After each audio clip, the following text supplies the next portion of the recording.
আমরা শুরু করতে চলেছি তাপগতিবিদ্যার দ্বিতীয় সূত্র বা সেকেন্ড ল অফ থার্মোডাইনামিক্স।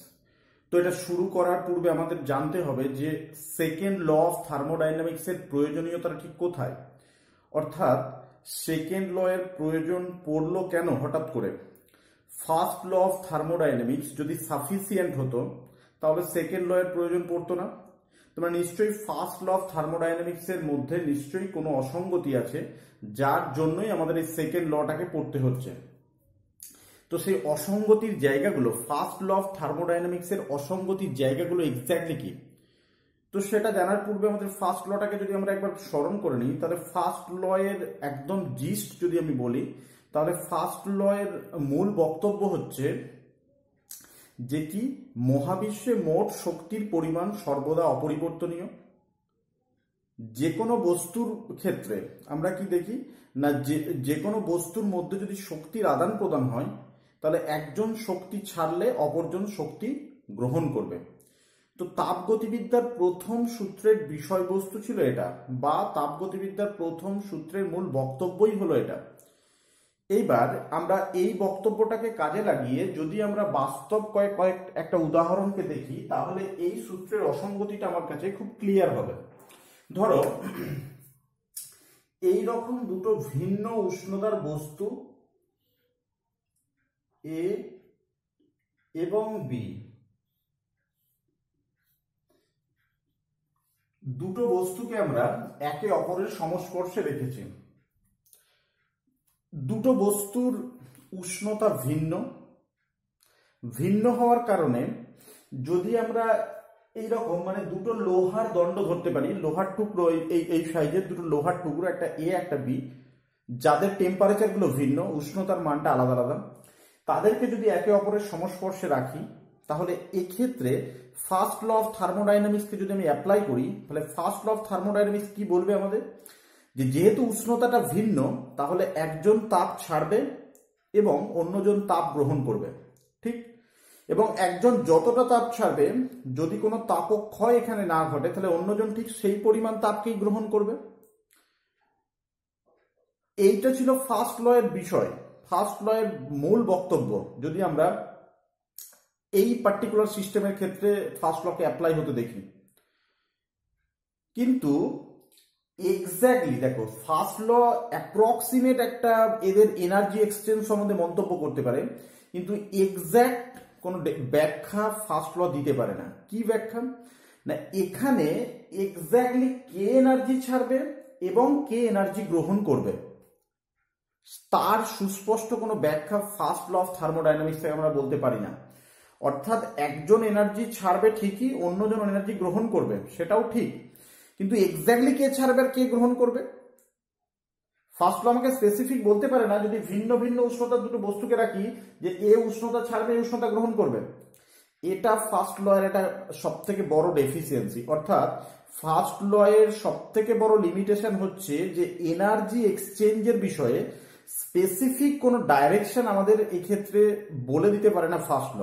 অর্থাৎ স্পেসিফিক্যালি এই যে এনার্জি ছাড়বে এবং বি যে এনার্জি গ্রহণ করবে, এটা বলার মতো জায়গায় ফার্স্ট ল নেই।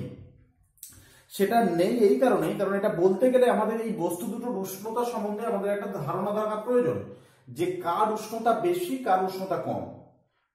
এবং এই তাপের ফ্লোটা সর্বদাই কোথা থেকে কোথায় না, তাপের ফ্লো সর্বদাই উচ্চতর উষ্ণতার বস্তু থেকে নিম্নতর উষ্ণতার বস্তুর দিকেই ঘটবে। অর্থাৎ ডাইরেকশনটা এখানে ফার্স্ট ল বলতে পারে না। এই বলতে না পারার জায়গাটা তার লিমিটেশনের মধ্যে পড়ে, কিন্তু এক্স্যাক্ট ডাইরেকশনটাকে যখন আমি দেখতে চাইছি, তখন আমরা, যেহেতু আমি প্রথম দিন থেকে বলে আসছি যে থার্মোডাইনামিক্স হচ্ছে বাস্তব অভিজ্ঞতা লব্ধ ফলাফল, বাস্তবে যে সমস্ত জিনিসগুলোকে আমরা অবজার্ভ করি সেগুলোকেই থার্মোডাইনামিক্সের আকারে তুলে ধরা হয়েছে। তো বাস্তবে যদি আমরা এই রকম দুটো বস্তুকে কাছাকাছি রাখি, তাহলে দেখব কি না, উচ্চতর উষ্ণতার বস্তু থেকে তাপ নিম্নতর উষ্ণতার দিকে প্রবাহিত হবে। তো এইটা সুস্পষ্টভাবে ফার্স্ট ল এর বিষয় মানে বক্তব্যের মধ্যে না থাকার কারণে যে হিট ফ্লোটা কোন দিক থেকে কোন দিকে ঘটবে সেটা আমরা ফার্স্ট ল থেকে স্পেসিফিক্যালি বুঝতে পারি না।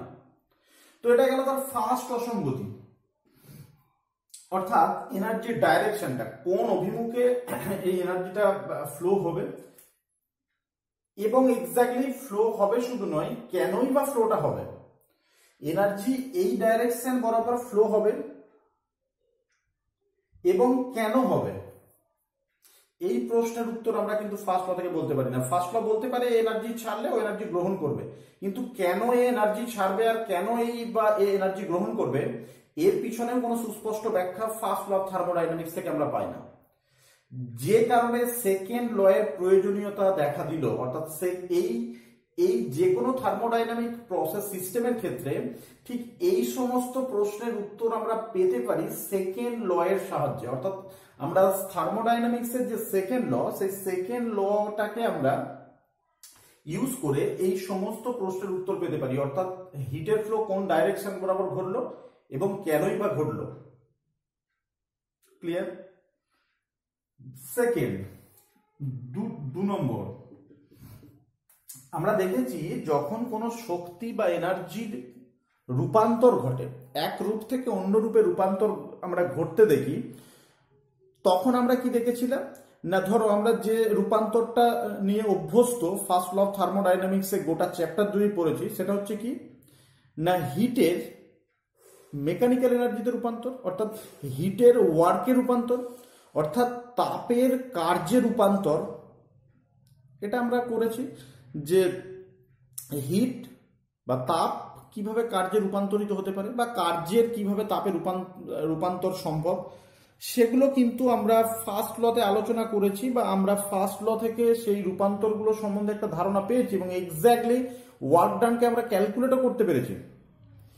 যদি সেটা হয় তাহলে এক্ষেত্রে দেখো সেকেন্ড যে পয়েন্ট, দ্বিতীয় যে পয়েন্ট, সেটা হচ্ছে তাপ শক্তিকে যখন আমরা কার্যশক্তিতে কার্যে রূপান্তরিত করতে চাইছি, তাহলে যে তাপের বিনিময়ে কার্যটা যে তাপের বিনিময়ে কার্যে সে রূপান্তর করতে চাইছে, এক্স্যাক্টলি কতটা তাপ খরচ করে কতটা কার্য আমরা পেতে পারছি, অর্থাৎ কত পার্সেন্ট হিট ওয়ার্কে রূপান্তরিত হতে চাইছে। অর্থাৎ এটা কি সম্ভব যে 100% তাপকে আমরা কার্যে রূপান্তরিত করতে পারি, নাকি পারি না? তো এই রূপান্তরের এক্সটেন্ট, মানে কতটা পরিমাণ তাপকে আমরা কার্যে রূপান্তরিত করতে পারি, আমরা দেখেছিলাম ফার্স্ট লতে তাপকে কার্যে রূপান্তর করা সম্ভব, কিন্তু এক্স্যাক্ট কতটা পরিমাণ তাপ থেকে কতটা পরিমাণ কার্য আমরা পেতে পারি, এইটা কিন্তু ফার্স্ট ল এর মধ্যে আমরা কখনো আলোচনা করিনি, বা ফার্স্ট ল এর বিষয়বস্তু হিসাবেই ছিল না। অর্থাৎ 100% হিটকে কি আমরা ওয়ার্কে রূপান্তর করতে পারি, নাকি এই হিটকে ওয়ার্কে রূপান্তরের সময় কিছুটা হিটের লস ঘটে, এই যে বিষয়টা, এই বিষয় সম্বন্ধে ফার্স্ট ল কোনো আলোকপাত করেনি। তাহলে ফার্স্ট ল এর মেন ডেফিসিয়েন্সির জায়গা হচ্ছে এই দুটোকে জানার জন্য, সুস্পষ্টভাবে এই দুটোকে জানা বা বোঝার জন্য সেকেন্ড ল এর প্রয়োজন দেখা দিল। এই সেকেন্ড ল এর প্রয়োজনীয়তাটা আমরা যদি এই দ্বিতীয় পয়েন্ট থেকে শুরু করি, আমাদের সিলেবাসে আগে তোমাকে ক্লিয়ার হয়ে যেতে হবে, আমাদের সিম্পল এইচএসএস সিলেবাসের মধ্যে শুধুমাত্র এই ফার্স্ট পয়েন্টটাকে নিয়ে আলোচনা করা হয়েছে। সেকেন্ড পয়েন্ট, দ্যাট মিনস কত পার্সেন্ট হিটকে ওয়ার্কে রূপান্তর করা সম্ভব, এ বিষয়ে আমাদের শুধু এইচএসএস সিলেবাসের মধ্যে এই বিষয়টাকে টোটালি অ্যাভয়েড করা আছে সেকেন্ড ল এর এই বিষয়টা সম্বন্ধে। তো আমরা কিন্তু তুমি যদি অন্যান্য এক্সামগুলো দেখো তাহলে কিন্তু এই জায়গাটা টোটালি এর মধ্যে কভার্ড হয়ে আছে। তো আমরা এই সেকেন্ড ল এর এই দ্বিতীয় পয়েন্ট থেকে আলোচনাটা শুরু করব এবং দুটোকেই কভার করার চেষ্টা করব যাতে পুরো সিলেবাসটা আমার মোটামুটি ভাবে টাচে থাকে, কারণ পুরো ডিটেলে পড়ানো সম্ভব নয়, যেহেতু সিলেবাসের মধ্যে পুরো ডিটেলটা নেই, কিন্তু আমাদের কিছুটা জিনিস জেনে রাখতে হবে। তো আমরা শুরু করতে চাইছি এই সেকেন্ড পয়েন্ট থেকে, যেখানে এক্স্যাক্টলি আমরা এটা জানতে চেষ্টা করছি যে কোনো একটা এনার্জির যখন রূপান্তর হচ্ছে বা তাপ শক্তিকে স্পেসিফিক্যালি যখন আমরা ওয়ার্কে রূপান্তর করতে চাইছি, কতটা পরিমাণ তাপ শক্তি এক্স্যাক্ট ওয়ার্কে রূপান্তর করা সম্ভব, এই রূপান্তরটা নিয়ে আমাদের ফার্স্ট আলোচনার বিষয়বস্তু। তাহলে দেখো আমরা যদি ফার্স্ট পয়েন্ট থেকে সরে এসে সেকেন্ড পয়েন্ট নিয়ে আলোচনাটাকে কনসেন্ট্রেট করি, তাহলে এখান থেকে আমি দেখব এই তাপকে কার্যে রূপান্তর করা সম্ভব কিভাবে। তাহলে কত পার্সেন্ট রূপান্তর করা সম্ভব সেটা তো আমরা পরে আসছি, তার আগেই আমাদের যেটা জানতে হবে যে তাপকে কার্যে রূপান্তর করার ক্ষেত্রে হোয়াট ইজ দ্য মেকানিজম, কোন মেকানিজমে তাপ কার্যে রূপান্তরিত হতে পারে সেটা সম্বন্ধে আমাদের একটা স্বচ্ছ ধারণা দরকার। সেটা হচ্ছে দেখো যে তাপ কার্যে রূপান্তর হতে পারে একটা বিশেষ মেকানিজমে। সেটা কি?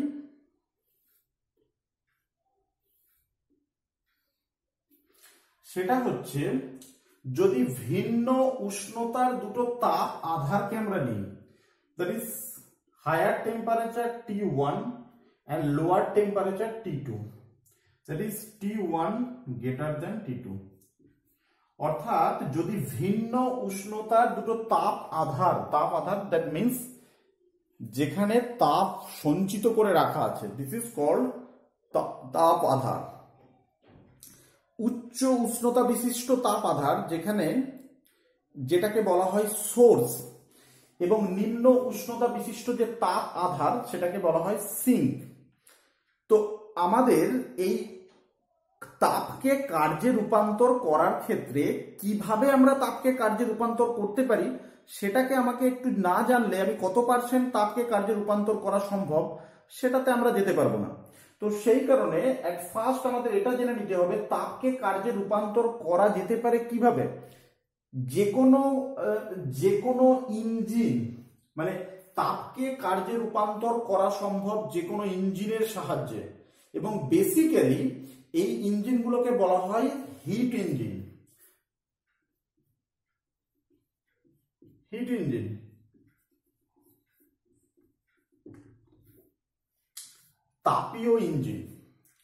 তাপীয় ইঞ্জিনের প্রিন্সিপালটা কি, এক্সাক্ট তাপীয় ইঞ্জিন কাজ করে কিভাবে? কোন একটা তাপীয় ইঞ্জিনের কাজ হচ্ছে এই রকম দুটো তাপ আধারের মধ্যে থেকে সে কার্য সম্পাদন করে।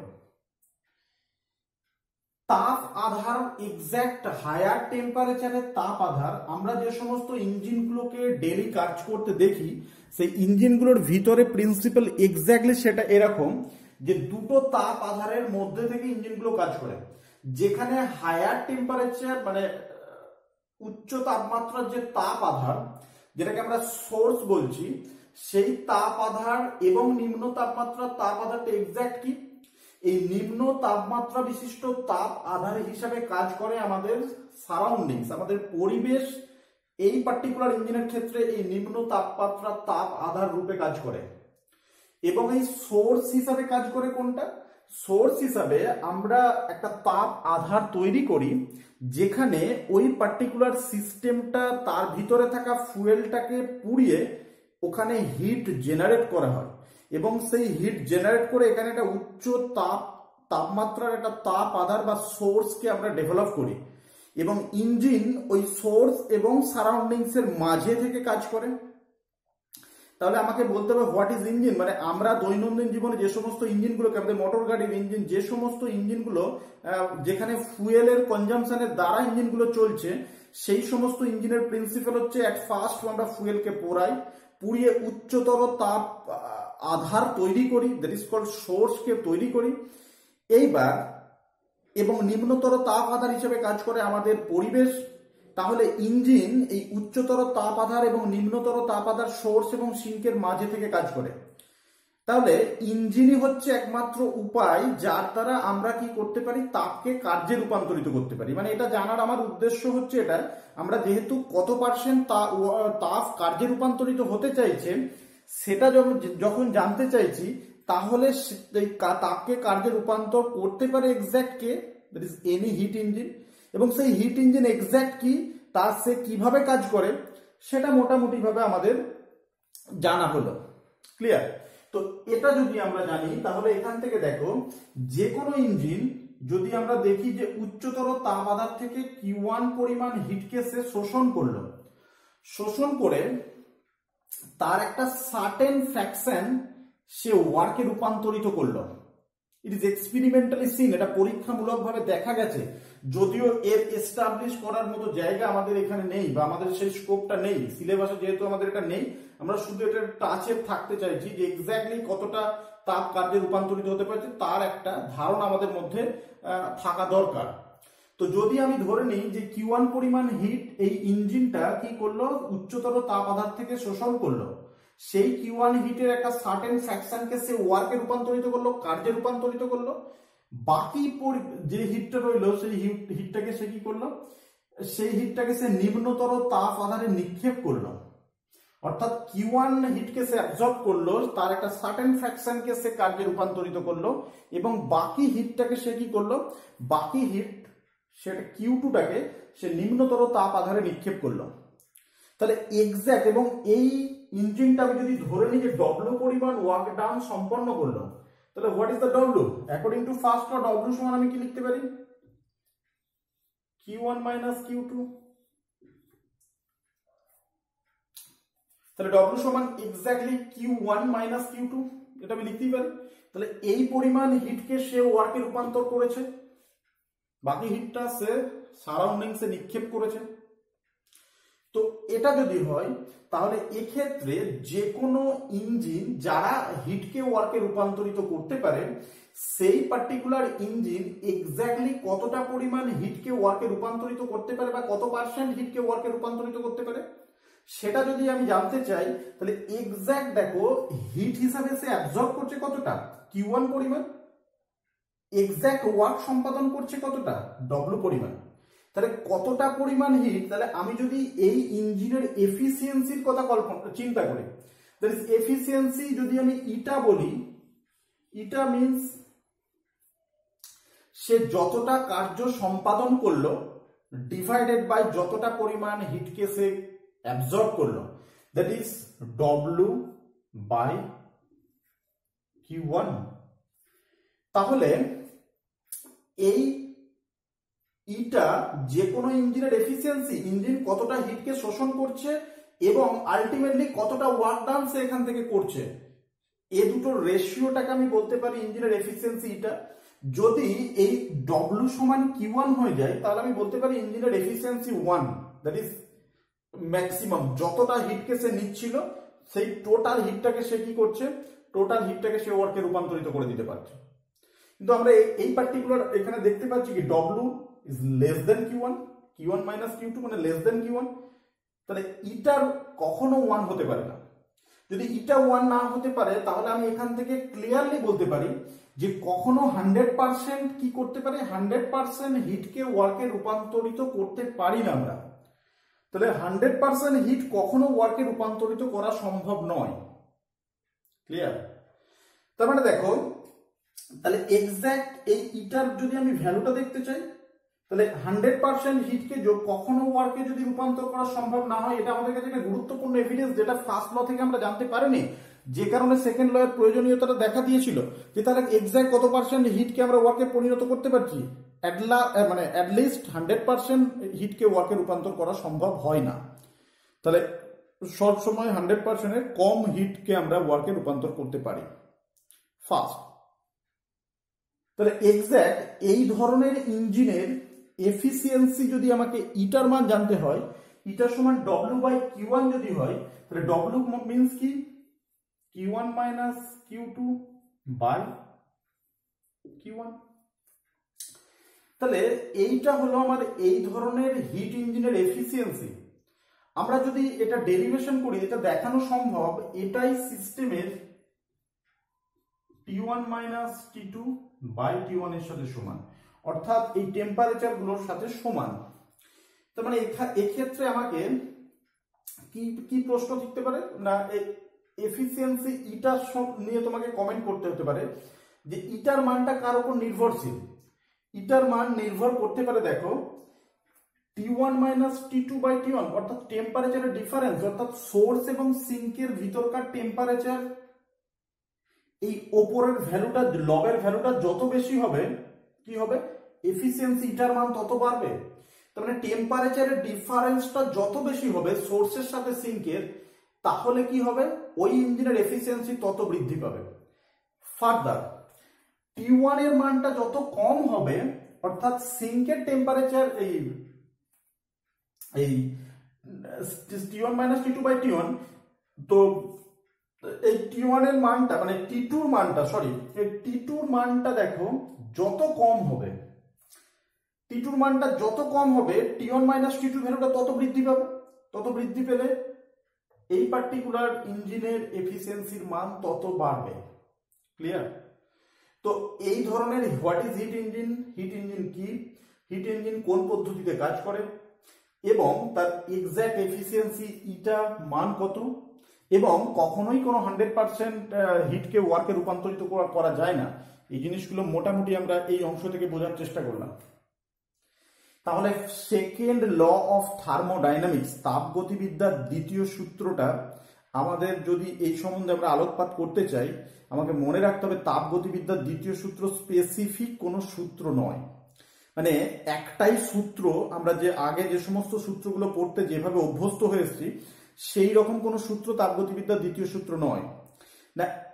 যে আমরা মানে সেকেন্ড ল এর প্রয়োজনীয়তাটা যেটা, সেই প্রয়োজনীয়তার দিক থেকে আমরা যদি বিভিন্ন অ্যাঙ্গেল থেকে সেকেন্ড লকে দেখতে চাই, তাহলে বিভিন্ন কমেন্টের দ্বারা বিভিন্ন রকম ভাবে আমি সেকেন্ড লকে প্রকাশ করতে পারি, যদিও তাদের মোদ্দাকতা কিন্তু বেসিক যে টার্ম সেটা কিন্তু সেমই।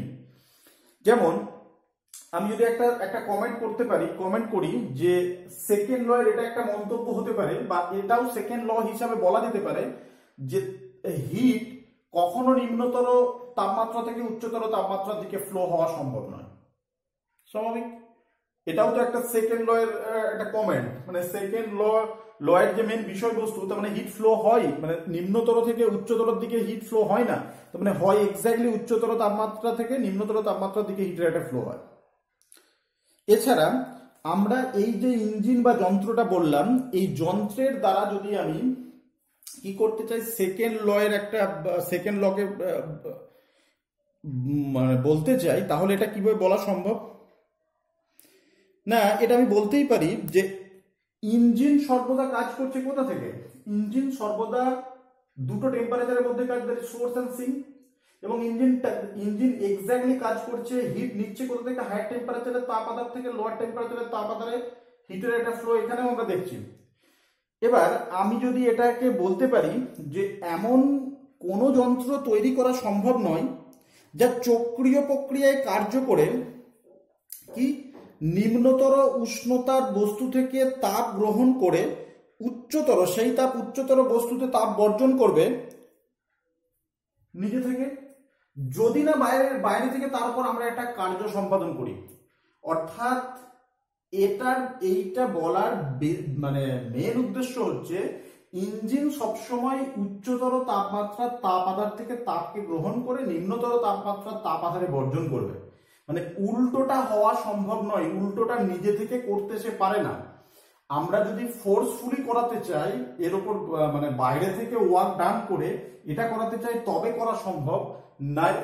আদারওয়াইজ ইঞ্জিন সবসময় উচ্চতর তাপ আধার থেকে তাপ নিয়ে নিম্নতর তাপ আধারে তাপ বর্জন করবে, এটাই স্বাভাবিক। তার মানে এটা আমার একটা কমেন্ট। বিজ্ঞানী ক্লসিয়াস সেকেন্ড লটাকে তার এই মন্তব্যের আকারে তুলে ধরেছিলেন, যেটার মানে একদম বেসিক জায়গাও হচ্ছে এটা যে হিট ফ্লো আমার হায়ার টেম্পারেচার থেকে লোয়ার টেম্পারেচার দিকেই ঘটছে।